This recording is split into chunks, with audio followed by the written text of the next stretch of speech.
छे 300 के मतलब की जे तने हमरा बतेबो ने। 3 सूत्र, वाह 3 सूत्र जो समझ गेले फिर तो पहले दुनिया समझ गेले आ तीनों लोगों को समझ गेले। 3 सूत्र तोरा बतलेलियो तो करे करे ना जी जे करे बुझि जाइ छै ना। और जे तोरा जन्म देलको या ईश्वर जेकर इच्छा से सारा सृष्टि चले जे, अगर तोरा उकिल तब की करबी? जब इंसान कोई बीमार पड़े जे है ना, दुनिया का अच्छा से अच्छा डॉक्टर के पास जे इलाज उलाज करवावे जे, समझ गए है ना।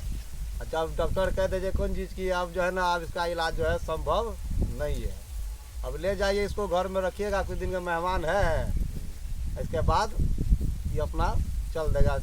जो दुनिया से आया वो दुनिया में जाएगा कि नहीं जाएगा वो गारंटी नहीं जी, सुनते जो। हाँ जितना दिन मेहमान अपना घर में रखिए। तब वो आदमी जब घर में आवे थे ना, तब बिस्तर पर सुतल सुतल ना, तब एगो बात याद आवे कते गेले वो भगवान या वो महादेव ईश्वर, शायद कुछ दिन और मदद हमरा कर देते ना तो जान बच देते और कुछ दिन हम जी लेते। तब याद आवे उस समय में है ना। हाँ तब हमर तो पुतानी खत्म भए जेतै की, तब समझ में आवे हमरा तोरा को कि हमर तोहर ताकत कितना छै। तब हम तो खोजे छै मूल कर्ता के छै जे हमरा तोरा चला रहल है ना। 3 सूत्र की ने समझावे छै, तो समझावे प्रयास करबी तब ना। इतना दिन कहलियो समझे में नहीं लो, आप केना हेते बताबी। आप बता कि 3 सूत्र के अंदर में तू पूछली कि 3 सूत्र केना करबे, की है जे नहीं है जे, उतना सन इतना बात निकल ठीक। अब आके 3 सूत्र करे की छै हमर तोहर जीवन बा, करना की छै सबसे पहला ई बात है करना केना छै। सबसे पहला दुनिया के तमाम पूजा पाठ से अलग छै तोरा 3 सूत्र करे के तरीका याद कर। सिस्टम के हिसाब से जो भी तो धरती पर तो नहाना धोना यू करके तब जाइए, आप अगरबत्ती लीजिए, बढ़िया से पूजा कीजिए, फूल चढ़ाइए, प्रसादी चढ़ाइए है ना। लेकिन 3 सूत्र करने के लिए साहब हरिंदर भैया के द्वारा कल के 3 सूत्र मात्र करना, उसके अलावा कुछ कहबे नहीं कल के साहब। तो पहला सूत्र में कल के कि आप अपने गुरु शिव से दया मांगिए। जैसे जैसे तोरा कोई आदमी बोल को कि भैया हम भगवान शिव के गुरु मानने छे, तो भगवान शिव के गुरु मानब, और भगवान शिव के गुरु माने के लिए 3 सूत्र करे पड़े है ना। तो पहला सूत्र में दया मांगे के लिए कहल के, दूसरा सूत्र में चर्चा करे के लिए, तीसरा सूत्र में नमन करे के लिए। तो पहला सूत्र करे के लिए तोरा सबसे पहला ही है कि तोरा कभी भी किसी भी समय में कोई भी अवस्था में याद रख ले, यानी कि 24 घंटा में कोई भी समय में कोई भी अवस्था में छी तू, चाहे शौचालय में छी बैठल आ चाहे शिवालय में बैठल छी है ना, ऐसा कोई फर्क नहीं पड़े छै। कल के रिश्ता के बनावे छै, मन की शरीर बनावे छै, मन में है ना। तो शिष्य बनते के हमर तोर मने न बनते। यही मन से कहना छै, चाहे तू जहाँ भी रही मने मन कहना छै कि हे शिव तू हमर गुरु छ, हम तोहर शिष्य छी, हमरा पर दया कर। या कोई हिंदी भाषा बोले छै तो कहते कि हे शिव आप मेरे गुरु हैं, मैं आपका शिष्य हूँ, आप मुझ पर दया कर। बस यही कहना चाहिए। पहला सूत्र में दया मांगना चाहिए। पहला सूत्र दया मांगे के लिए कि जब कभी भी कोई भी समय में कोई भी अवस्था में ये न देखना चाहिए हम कहाँ जीने जीने। संत रविदास करके मन चंगा तक कटौती में गंगा क्या कहल यहाँ लिए कहल कि जहाँ पर हमर तोहर मन वो ईश्वर से मिल जाए, जुड़ जाए, ओकर पास चल जाए, ओकर याद में चल जाए, वही हमर तोहर लिए शिवालय छी। यहाँ करके मन ही मंदिर, मंदिर ईश्वर, मन से बड़ा नहीं। यहाँ संसार में लोग न खाली बोले जान लगे या कि समझे प्रयास नहीं कल समझे पड़े नहा धोवे किए तो नहाना धोना ठीक है जरूरी है, शरीर के साफ सुथरा करना जरूरी है, न जरूरी तो बात नहीं है, मन भी फ्रेश है, बहुत तरह का बात है।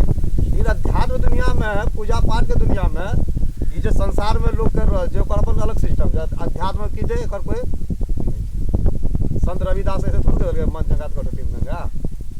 तो पहला सूत्र भागलो दया मांगना, हे शिव आप मेरे गुरु हैं, मैं आपका शिष्य हूँ, आप मुझ पर दया कर दीजिए। अब आखिर जे बात हम तो कह रहे छे कि हे शिव आप मेरे गुरु हैं, तो मेरे गुरु है का मतलब समझे जी। शादी कर गई तू,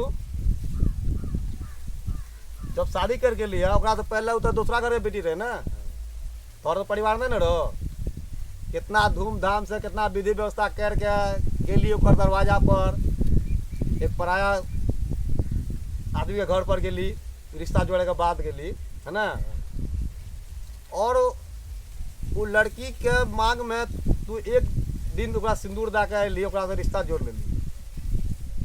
अब उस दिन से ओकरा की कहे लगली तू कि हमार पत्नी छै, पत्नी के दर्जा दिली ना। उसी तरीका से हमर तोहर मन याद रख ले। जैसे कहे कि हे शिव आप मेरे गुरु हैं, तो हे शिव तू हमर गुरु छ, हम तोहर शिष्य छी, हमरा पर दया कर। सेम उसी तरीका से जिस तरीका से पराए घर की एक बेटी को हम लोग अपना घर में लेकर आते हैं, एक दिन उसका मांग में सिंदूर भर करके, तो उसको अपना पत्नी समझते हैं, पत्नी का दर्जा समझ देते हैं। और समझते ही नहीं, हमारा आपका मन समझ लेता है कि वह मेरी पत्नी है। उसी तरीका से वह शिव को भी हमारा आपका यह मन समझ ले कि वह मेरे गुरु हैं। तो इसके लिए हमको आपको 3 सूत्र करना है। पहला सूत्र दया मांगना कि हे शिव आप मेरे गुरु हैं। साहब कहे कि अगर इतना सा बात अगर आपका मन मस्तिष्क में याद रह जाए कि हे शिव आप मेरे गुरु हैं, तो कमाल हो जाएगा, रिश्ता बन जाएगा उससे।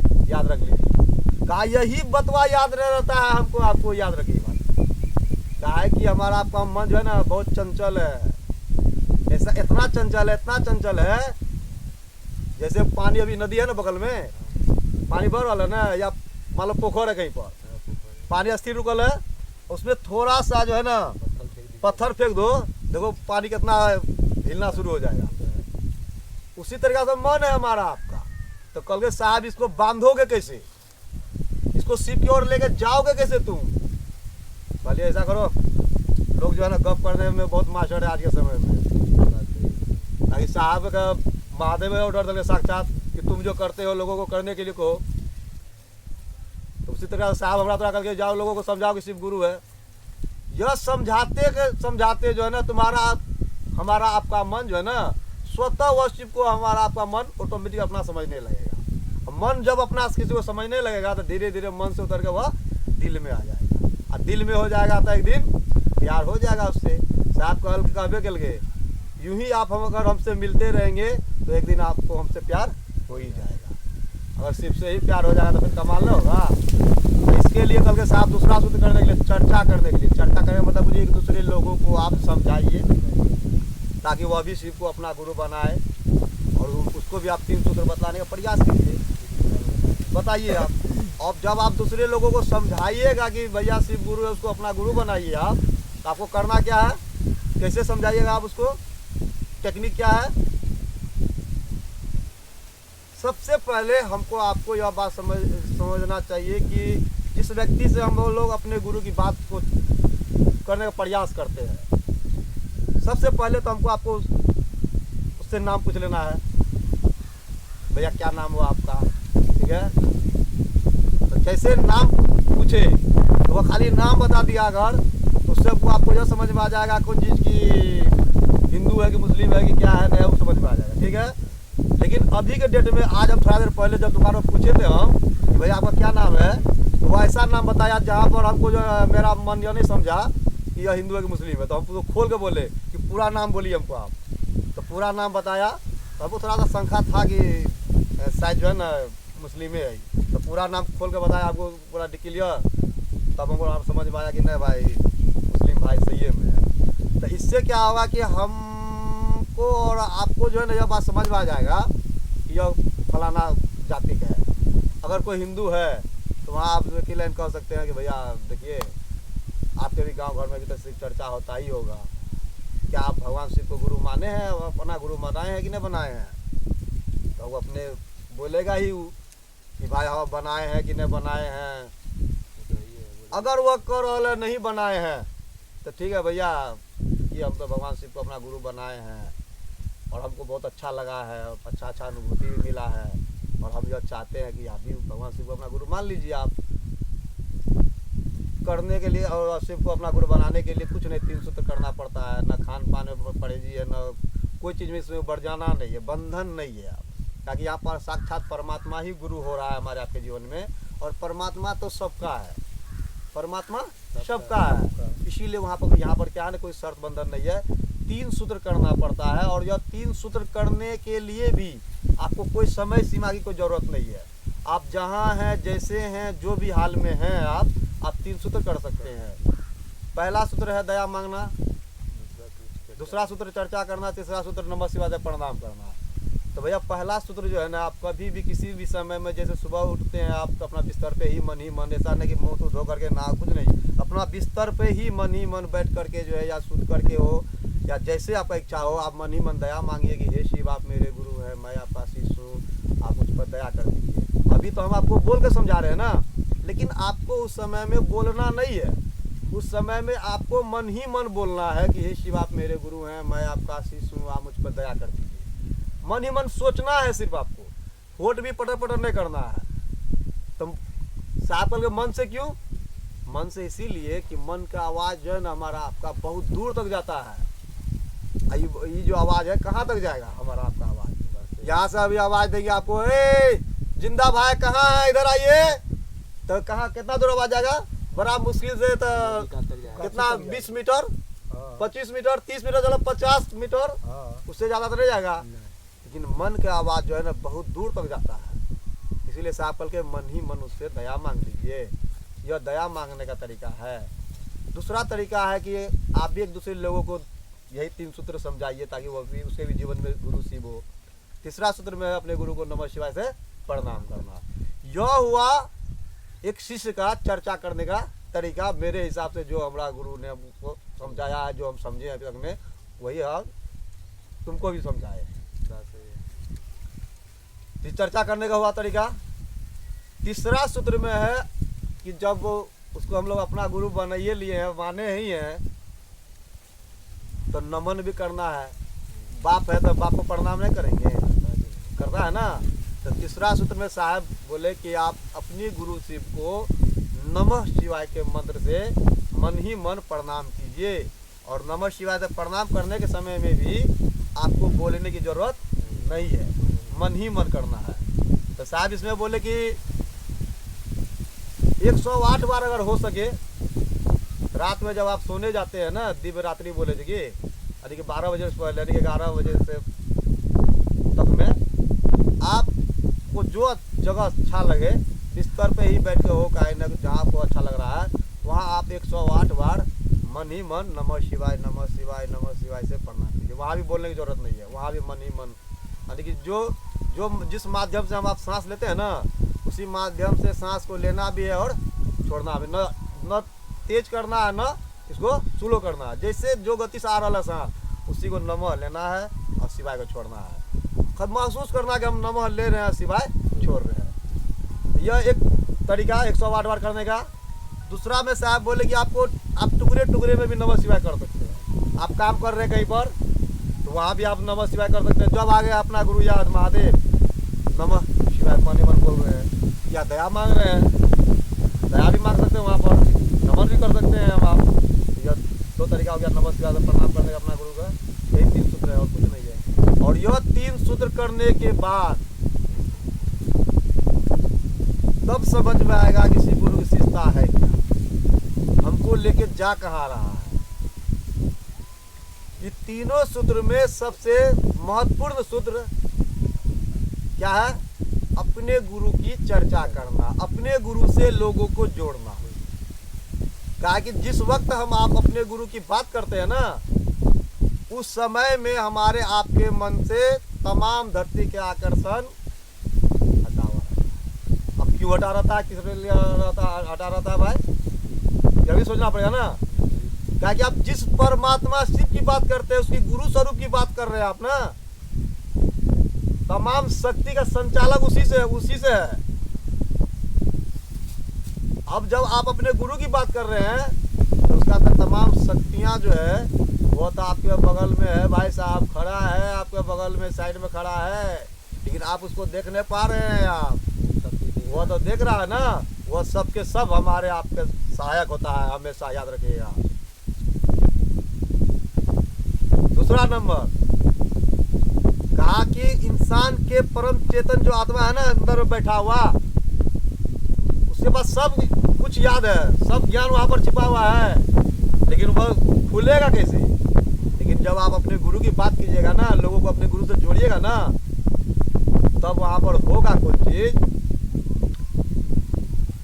सामने वाला व्यक्ति अगर कोई आपसे जिज्ञासा कर दिया कि भैया हम शिव को गुरु क्यों मानेंगे, शिव आज भी गुरु क्यों है, क्या पहले गुरु नहीं था शिव?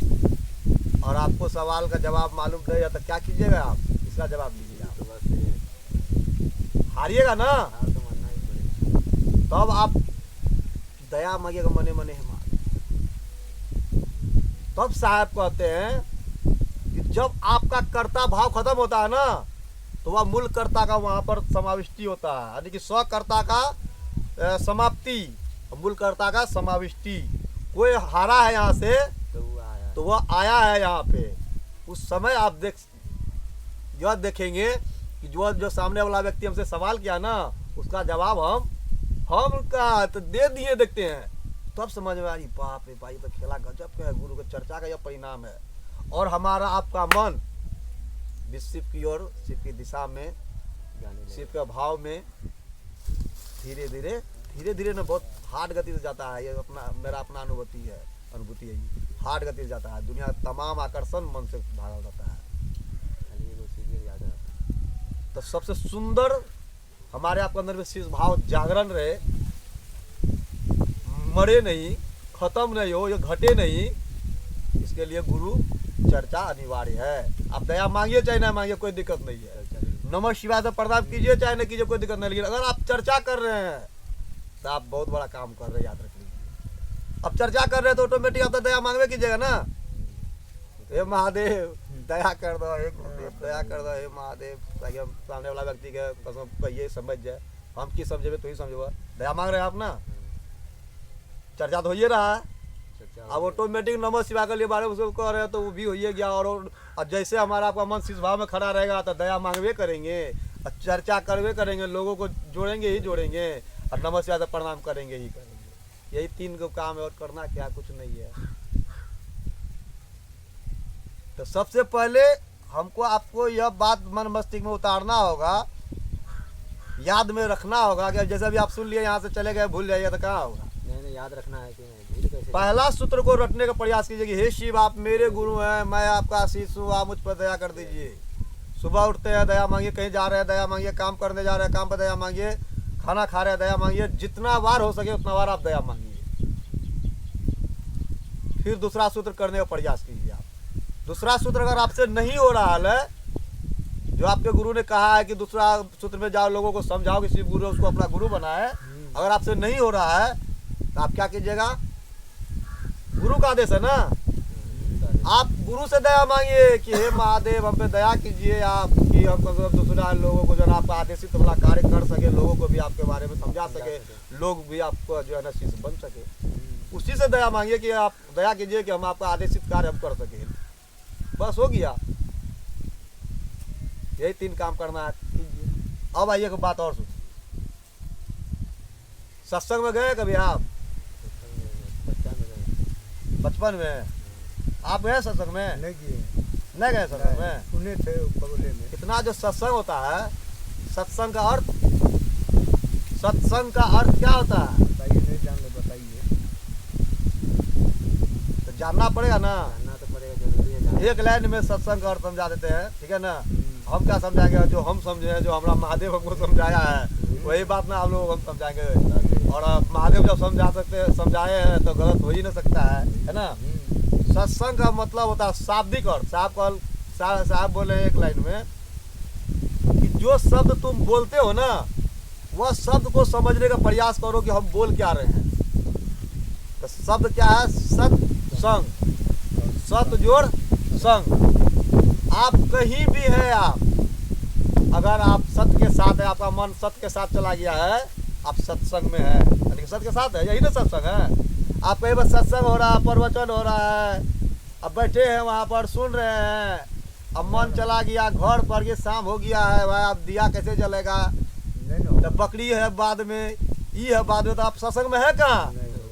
तो सही सत्संग जो हमारा गुरु ने हमको समझाया है यही है हमारा आपका मन जब भी जिस समय में, जिस घड़ी में, जिस स्थान में वह ईश्वर की याद से में जुड़ जाता है, यही सत्संग है। इससे बड़ा सत्संग और क्या हो सकता है।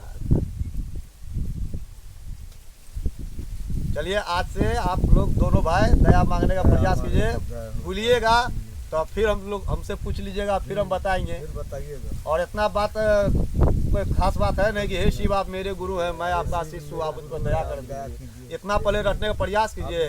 इसी के साथ साथ में प्रयास यह भी कीजिए कि लोगों को भी समझाए।